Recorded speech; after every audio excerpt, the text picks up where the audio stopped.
Olá! Quando pensamos em um grande inventor brasileiro, logo vem à cabeça a imagem de Santos Dumont. Além do 14 bis, que foi o precursor do avião, ele inventou também o dirigível movido a petróleo e o relógio de pulso. Mas as invenções no Brasil não param por aí. Existem outros brasileiros que tiveram ideias geniais e criaram, por exemplo, a urna eletrônica e o identificador de chamadas. Mas ter uma boa ideia e colocá-la em prática não basta. O ideal é fazer o registro do produto. Assim como os direitos autorais, a função das patentes é dar crédito aos inventores de novas tecnologias. Seja bem-vindo, Ciência está no ar!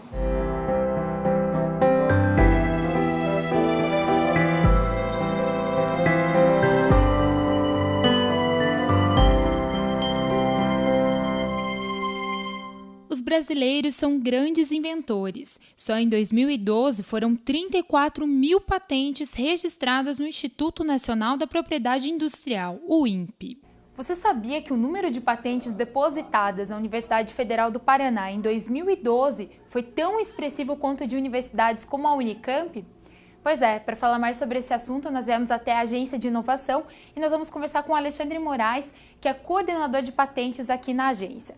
Bom, Alexandre, explica para a gente esse dado então. Quer dizer que a gente passou a Unicamp em 2012? O número que a gente depositou em 2012 foi tão expressivo quanto o da Unicamp em 2011. Isso mostra que a cultura de proteção dentro da universidade vem se desenvolvendo. O que a gente consegue demonstrar e consegue visualizar aqui no gráfico, que nos últimos meses houve um boom de depósitos de patente. Isso é reflexo de um trabalho que a Agência de Inovação vem realizando de disseminação da cultura da proteção. A gente observa aqui que de 2010 para 2012 houve um aumento de quase 100% do banco. Isso é um número muito expressivo, considerando os números das outras universidades. E aqui, esse de patentes acumuladas, nós somos a 225 em 2012. 225 em 2012, exatamente. Então, a gente consegue ver bem a evolução e eu creio que a universidade, esse número ainda não é reflexo do que é produzido aqui. Existe muita coisa ainda que pode ser protegida, a cultura ainda está sendo disseminada. A gente acredita que a Universidade Federal, em pouco tempo, vai ser uma referência em proteção, uma referência em patentes aqui no Brasil. Mas falando em patentes, então, o que é a patente? Por que patentear um produto? A patente, ela provém de uma ideia melhorada.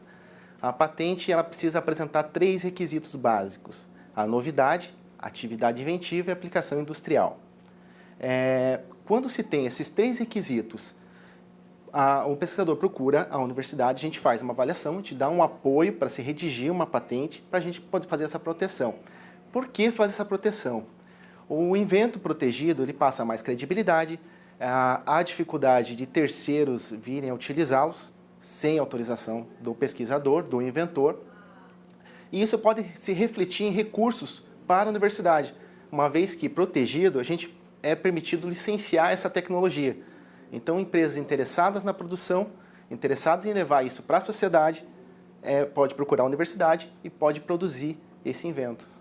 Os brasileiros aí são grandes inventores, mas hoje ainda não se tem muito essa cultura de patentear os produtos, né? Não, principalmente na universidade há muita cultura ainda de se publicar artigos e não proteger. Às vezes por desconhecimento total do pesquisador. A gente está tendo esse trabalho de disseminação de cultura porque as duas coisas podem ser feitas. O pesquisador ele pode publicar o seu trabalho e pode proteger por meio de uma patente. E essa patente, ela é uma ponte entre o conhecimento acadêmico e a sociedade, porque é a forma da gente trazer a pesquisa acadêmica para o social, né? Exatamente. Então, o nosso trabalho aqui na agência, ele não pode ficar restrito apenas à proteção. O trabalho que a agência tem, um deles é a transferência de tecnologia. A gente precisa levar esse conhecimento gerado aqui na universidade para a sociedade, para que essa patente ela se torne uma inovação. Ela deixe de ser simplesmente uma patente e se torne uma inovação. O que seria inovação? Inovação é algo que é feito diferente para a sociedade e que se obtém ganhos com isso. Sejam financeiros através da empresa, a sociedade através dos benefícios da tecnologia que ela vem apresentar.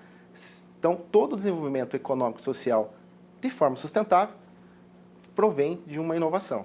Eu acredito e a inovação ela pode propor vários outros caminhos, uma melhoria de concorrência, por exemplo. Existem vários mecanismos que podem lá estar a origem desse mecanismo que é a patente. Então, Alexandre, esse processo para conseguir a patente ele é um pouco longo, né? Exatamente. O processo ele é longo, mas os pesquisadores e inventores não podem se deixar abater por esse motivo.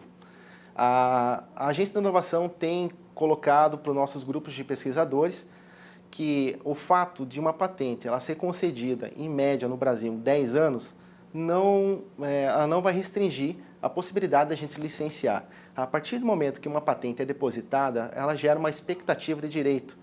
E a legislação permite que a gente faça o licenciamento dessa expectativa. Então, esse não seria um problema, inicialmente. E o que significa cair a patente? A patente, ela pode, o INPI, que é o Instituto Nacional da Propriedade Industrial, ele pode não conceder a patente. Ele pode entender que aquilo já existe ou que não preenche esses requisitos básicos para uma patente.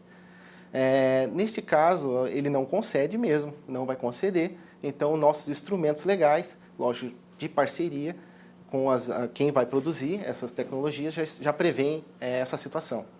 Com medicamento isso acontece bastante, né? Se tem uma patente de algum tipo de substância, aí cai a patente, outros laboratórios podem começar a produzir, né? Pode cair a patente pelo prazo, inclusive. Existem prazos legais também, uma patente ela não é eterna, existem alguns prazos de 20 anos, especificamente para a patente. Ou então o que acontece muito, que é uma pena aqui dentro da universidade, algo que é publicado, ele perde um dos requisitos, que é a novidade. No Brasil existe um dispositivo legal que é o período de graça de 12 meses para fazer a proteção, mas se o pesquisador não nos procurar nesse período, a patente se torna pública, o invento se torna público, ele não está patenteado. Mas para conseguir patentear um produto, existe um longo trajeto a ser seguido. É necessário elaborar um projeto que será encaminhado ao Instituto Nacional de Propriedade Intelectual e, feitas as devidas análises, concederá o registro. Auxiliar neste processo é um dos papéis da Agência de Inovação da UFPR.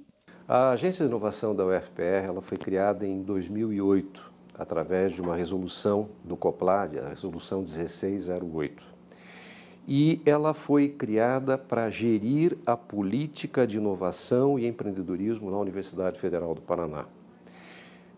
Desde então, de 2008, ela foi agregada na forma de agência, né? Primeiramente ela foi chamada de Agitec, hoje nós a chamamos de Agência de Inovação da Universidade Federal do Paraná, e ela contempla 3 áreas, ou seja, a Agência de Inovação UFPR ela tem 3 áreas.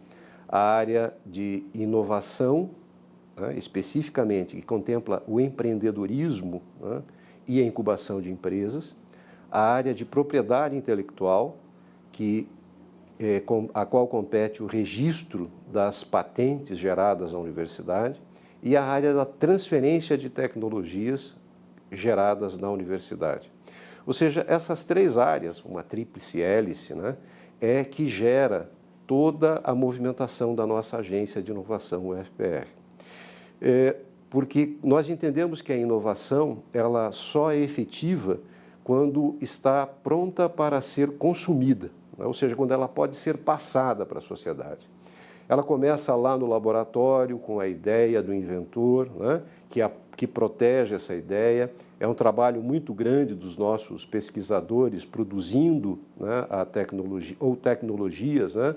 Porque muitas vezes nós imaginamos que uma patente ela é um produto e ela não é só um produto, ela é um processo ou um produto. E os nossos pesquisadores da Universidade Federal do Paraná geram esses processos, geram esses produtos. E a agência tem por obrigação proteger esse bem intangível da universidade, né, essa propriedade intelectual. E nós fazemos então o registro dessa patente. Existe um acompanhamento dessa patente, né, porque ela vai ser registrada no INPI, né? O nosso coordenador de propriedade intelectual faz o acompanhamento dessa patente e quando a tecnologia ou o processo está em pleno desenvolvimento ou pronto, nós fazemos a transferência da tecnologia, né? Ou seja, nós passamos essa tecnologia para uma empresa para que possa produzi-la em escala industrial e possa colocá-la no mercado. né? Só depois dessa tecnologia estar transferida e colocada no mercado é que a inovação se efetiva, né? Então é muito interessante esse processo todo de acompanhamento, desde a geração até a transferência da tecnologia. Fazer uma ponte também entre pesquisadores e empresas é o papel da Agência de Inovação. Hoje são 8 empresas incubadoras, 18 projetos com transferência de titularidade, 230 pedidos de patentes e uma patente concedida. Em contrapartida, nós também ofertamos aos nossos estudantes da universidade a possibilidade, não só a estudantes, mas a todos os pesquisadores, a possibilidade de incubarem empresas, as chamadas startups, né? Essas empresas são incubadas através da nossa agência de inovação. Essas empresas podem ser residentes ou não residentes. Quando residentes, estão ligadas a um laboratório da Universidade Federal do Paraná, e também nós fazemos o acompanhamento dessas empresas até a sua graduação, né? E temos a satisfação de já ter 2 empresas que foram graduadas e que hoje são pleno sucesso. Uma delas na área de informática, né? Com pleno sucesso e já com contatos até internacionais. Essa ideia da ponte, ela é muito bonita, né? Porque, na verdade, nos compete fazer essa ligação realmente, ou seja, construir essas pontes, construir esses elos entre a universidade e o setor produtivo, né? E quando nós falamos aqui o setor produtivo, ele é muito amplo, né? Temos aí não só empresas, indústrias, mas muitas vezes processos e produtos que atuam diretamente no social, através, como por exemplo, da economia criativa, né? Que tenta não só fazer um resgate da cultura brasileira nas suas coisas mais importantes, né? Que levam essa cultura até ao mercado especificamente, né? Então essas pontes, elas são construídas através dos nossos eventos. Nós colocamos o nosso pesquisador, né, em contato direto com empresas, com indústrias, ou seja, com o setor produtivo de uma forma mais abrangente. E nesses contatos, o pesquisador tem a oportunidade de conversar com aqueles interessados em seus processos ou em seus produtos, né? E daí vem a condição da venda desse produto, o que é muito interessante. Mas isso não fica só nessa ação da compra e venda de um produto, né? Ela também estabelece ligações muito mais importantes.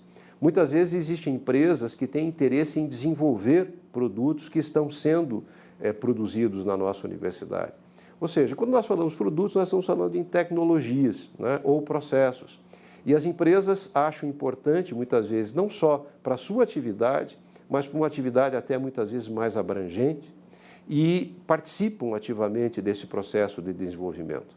Então, essa ligação entre o acadêmico e a sociedade também compete à nossa agência de inovação. E no próximo bloco você vai acompanhar algumas das patentes desenvolvidas pela UFPR, que já fazem parte do nosso cotidiano. Não saia daí, o Ciência volta já.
A UFPR tem uma grande quantidade de pedidos de patentes e as áreas como a química e a biotecnologia se destacam.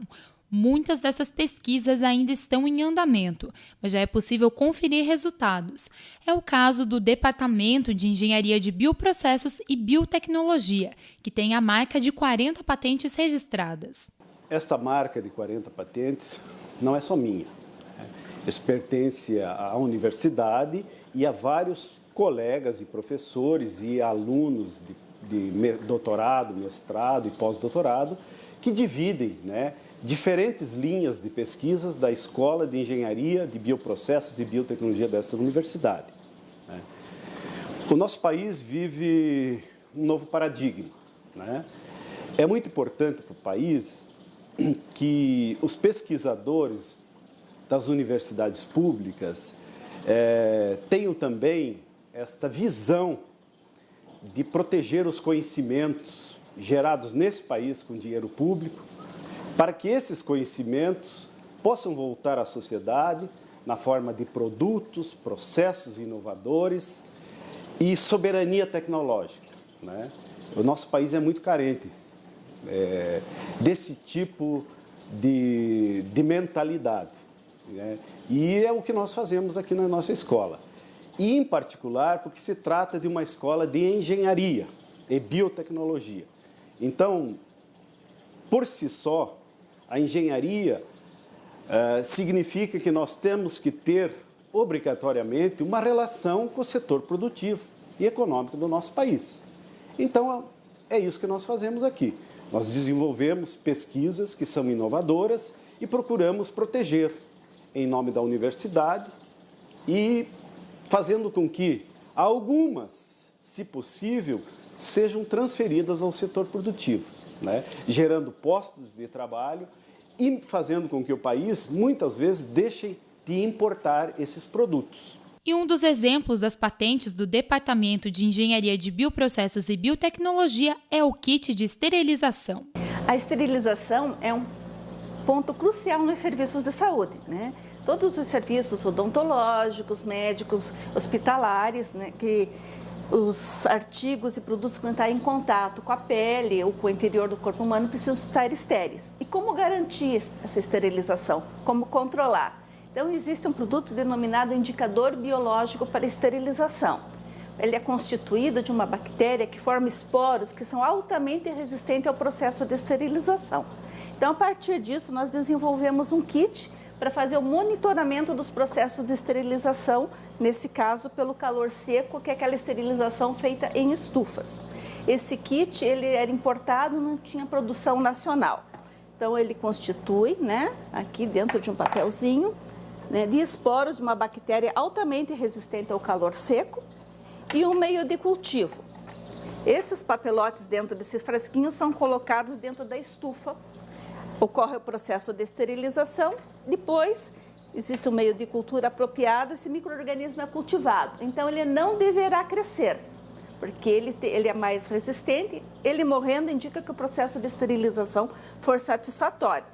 Se ele estiver viável, vivo, ele vai se multiplicar, consumir o açúcar e mudar o pH, o produto passa amarelo. Então, a identificação é fácil, é visual, em qualquer laboratório simples consegue realizar esse exame. Então, se ficar amarelo, significa que a esterilização não está correta. Não está correta, Então, aquele lote de produto a ser esterilizado não deverá ser utilizado, E você tem que verificar se é um problema no processo, no equipamento ou na mão de obra, no pessoal que não fez o procedimento adequado. Esses kits antes eles eram importados. Eles eram importados, Agora, se eles foram desenvolvidos, estão sendo produzidos pela Secretaria de Estado de Saúde do Paraná. E depois, numa melhoria de processo, durante o doutorado, nós desenvolvemos o mesmo kit utilizando os resíduos da agroindústria, que é o melaço de soja, E os esporos são produzidos aqui utilizando como base areia. Ele tem a mesma qualidade deste produto com preço 80% no mínimo, 80% menor. Então, foi feita a base de melaço de sódio e a base do glicerol, que é um subproduto da produção do biodiesel. Então, são matérias-primas que não têm custo. E esse produto, além da esterilização pelo calor seco, ele serve para monitorar a esterilização pelo óxido de etileno, que é um gás, e também serve para esterilização por micro-ondas, que todos os lixo hospitalar, os resíduos de saúde aqui de Curitiba e de algumas outras grandes cidades são esterilizados por micro-ondas, né? Há uma desinfecção por micro-ondas. Ele serve para fazer o controle desse teste também. Nós estamos aqui no Laboratório de Biologia Molecular. Nós vamos conversar com a professora Vanete Sokol, que vai contar um pouco mais para a gente sobre as patentes e os projetos que estão para serem patenteados aqui na escola. Professora, então, quais as patentes, quais os projetos que vocês têm? Bom, nós trabalhamos geralmente para a produção de antígenos para diagnóstico, antígenos vacinais. Nós também trabalhamos com várias técnicas, né, de produção desses antígenos, quer sejam antígenos de extrato bruto ou de antígenos recombinantes, né, por via de engenharia genética ou ainda por phage display. Nós temos patentes já depositadas para a produção de kit diagnóstico para hanseníase, diagnóstico, né, para hanseníase, que é uma doença negligenciada, que poucos grupos trabalham no mundo, né? No Brasil tem alguns grupos trabalhando, mas nós trabalhamos em colaboração com o Centro de Produção e Pesquisa de Imunobiológicos e este é um dos insumos necessários para o diagnóstico da hanseníase. Então nós já temos uma patente com antígenos obtidos por phage display. Também temos antígenos recombinantes produzidos para o diagnóstico da tuberculose. Nós temos 7 proteínas recombinantes que estão em fase de patenteamento e isso auxiliará, né, o diagnóstico também da doença. 2 dessas proteínas permitem a diferença entre doença e indivíduos vacinados, que é muito bom, que é necessário, né, porque a maioria da população, ou toda criança, ela recebe o BCG, então fica difícil a diferenciação entre doença e vacinados. E nós estamos obtendo essa vacina. Outro trabalho também que nós estamos desenvolvendo é com leishmaniose. Então nós estamos buscando antígenos por via recombinante e por phage display para o diagnóstico, então, quer seja de leishmaniose cutânea ou leishmaniose visceral.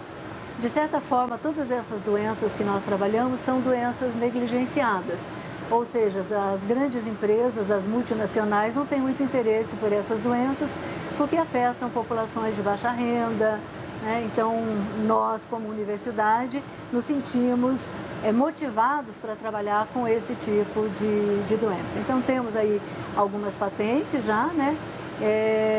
Outros já em fase de teste clínico ou pré-clínico e realmente nossos resultados são bastante promissores. São as pesquisas da universidade auxiliando a população. Exatamente. Na área de saúde humana, né, nós também temos os trabalhos com saúde animal, mas nós visamos bastante as doenças que as grandes multinacionais, por exemplo, não se interessam, né? Então, a universidade tem esse papel também na formação de recursos humanos e na produção, então, de produtos que resolvam esses problemas do dia a dia rotineiro das pessoas. E esses produtos, eles já estão em uso em alguns postos de saúde, os hospitais, ou estão em vias D? Estão em vias D, porque a de hanseníase nós estamos transferindo para o CPPI, né, que é o Centro de Produção e Pesquisa Imunobiológicos, que transfere diretamente para o Ministério da Saúde, né? Tanto de leishmaniose quanto de hanseníase, então está nessa fase com o CPPI. Já o de tuberculose, nós estamos negociando com o Tequipar, que é o Centro de Tecnologia do Estado do Paraná, né? Então visando a essa transferência de tecnologia. Nós estamos no Laboratório de Química de Materiais Avançados, que tem 32 patentes registradas aqui na universidade. Nós vamos conversar com o professor Fernando Vipichi, que vai comentar um pouquinho mais para a gente sobre o assunto. Professor, qual que é a importância, então, de patentear um experimento, uma pesquisa? Na verdade, até 2005, quando da criação do Núcleo de Propriedade Intelectual da instituição, nós simplesmente divulgávamos os nossos resultados em publicações científicas, dissertações e teses, né? Mas a gente sabe que muito do dinheiro investido dentro da instituição resulta em produtos, materiais e processos interessantes que são passíveis de patenteamento, né? Isso significa que as patentes significam, na verdade, uma soberania nacional. A gente precisa proteger essas ideias que são desenvolvidas e que são financiadas com financiamento público, né, com dinheiro público. E como é feito o processo para patentear? O processo é relativamente simples, na verdade. Ele consiste basicamente de preenchimento de alguns formulários que são fornecidos pelo Núcleo de Propriedade Intelectual. Esses formulários têm que descrever, na verdade, todos os detalhes do processo, da fabricação desse material. Isso consiste, por exemplo, de um produto ou de um processo. E é basicamente uma descrição como a gente faria numa publicação científica. A gente tem que proteger, tem que na verdade, se cercar de todos os lados para que essa patente não seja furada, digamos assim, por algum interessado desleal, né? Vocês têm 32 patentes hoje e a tendência é todas as pesquisas agora serem patenteadas. Na verdade, as dissertações de mestrado elas não necessariamente envolvem produtos ou processos inéditos, mas as teses de doutorado, por obrigação dos programas, são assuntos inéditos. Então, tem resultado, na verdade, muitos materiais e processos que são passíveis de patenteamento. A gente acredita que necessita proteger, né? Professor, uma das patentes que vocês têm é com relação ao plástico, né? Na verdade, os plásticos eles têm sido comuns na vida, no cotidiano das pessoas já durante muitos anos. Mas hoje eles têm adquirido algumas funções extremamente importantes. Por exemplo, os materiais compósitos poliméricos hoje substituem metais e como pela sua densidade baixa, eles podem ser aplicados nas mais variadas áreas, inclusive na indústria aeroespacial, da indústria da aviação e assim por diante, como materiais estruturais. O senhor comentou comigo que tem um Boeing que tem 50% da estrutura de plástico, né? O Boeing 787, esse Dreamliner, que é um avião ultra grande e sofisticado, 50% deles são feitos de materiais compósitos poliméricos. Esses materiais compósitos poliméricos, na verdade, não são os polímeros por si só puros. Eles têm aditivos, eles têm fibras, eles têm nanopartículas e com a nanotecnologia você consegue atribuir novas propriedades a esses materiais. E qual que é a inovação do plástico que vocês produzem? A gente trabalha com plástico normal, polietileno, poliestireno, esses plásticos comuns que todo mundo conhece. E o que a gente adiciona são partículas de algumas substâncias lá dentro para que esse plástico adquira novas propriedades. Ou seja, essas partículas vão fornecer novas propriedades ao material polimérico. Essas propriedades podem ser melhora na resistência mecânica, melhora na estabilidade térmica, melhora a atribuição de cor, né? Normalmente, quando a gente pega um plástico colorido, ele tem uma série de aditivos. A gente desenvolve materiais que tenham mais de uma função. A gente chama de materiais multifuncionais, ou seja, uma única substância atribui várias propriedades ao material polimérico. E depois, aonde pode ser utilizado esse plástico? Em todas as aplicações normais onde os plásticos comuns podem ser utilizados. Por exemplo, como partes de automóveis, como materiais estruturais, ou até como pinturas de parede. E em casa, né? Por exemplo, a dona de casa sabe que a vida sem os plásticos é praticamente impossível, né? Bom, outra patente que vocês têm registrada aqui é do protetor solar, né? Qual que é a diferenciação? O que vocês encontraram de novo na pesquisa? Na verdade, muitos protetores solares importantes, eles estão sendo banidos do mercado devido aos seus problemas de apresentarem fotodegradação e esses produtos da degradação provocarem problemas na pele, ou seja, penetração na pele ou até fotoalergias e assim por diante. Um dos produtos mais tradicionais é o ácido para-aminobenzoico, PABA, que ele foi banido do mercado por esses problemas. O que nós fazemos é imobilizar esses materiais dentro de partículas. São partículas como se fosse um pão fatiado, em que a gente coloca entre esses pães o recheio, e aí essas duas fatias, imagine que essas fatias que o recheio está dentro, ele não vai entrar em contato mais com a pele. Então a gente aplica esse pó, né, como um protetor solar comum dentro de um veículo normal, e aí ele está protegido e não vai entrar em contato com a pele. Então a gente imobiliza essas partículas, dentro dessas partículas, esses materiais, e há a possibilidade de que ele volte ao mercado. Outra patente que vocês têm é com relação à pesquisa com biodiesel, né, professor? Qual a inovação? Nós participamos na verdade, do Centro de Pesquisa em Química Aplicada, que está sob a minha coordenação e de um outro colega, e nós temos um ramo aqui da Rede Brasileira de Tecnologia de Biodiesel. E essa rede, o nosso trabalho aqui é desenvolver novos catalisadores. Por exemplo, a produção de biodiesel normal, você utiliza como catalisador hidróxido de sódio, que é a soda, e isso se perde no processo. Então, você precisa de muitas etapas para a purificação do material. O que a gente desenvolve aqui são catalisadores sólidos, que você coloca junto no meio reacional, depois você tira esse pó, que pode ser reutilizado, e você tem os produtos. Então, é um processo, é um produto e um processo que diminui as etapas de purificação do biodiesel e pode reduzir custos.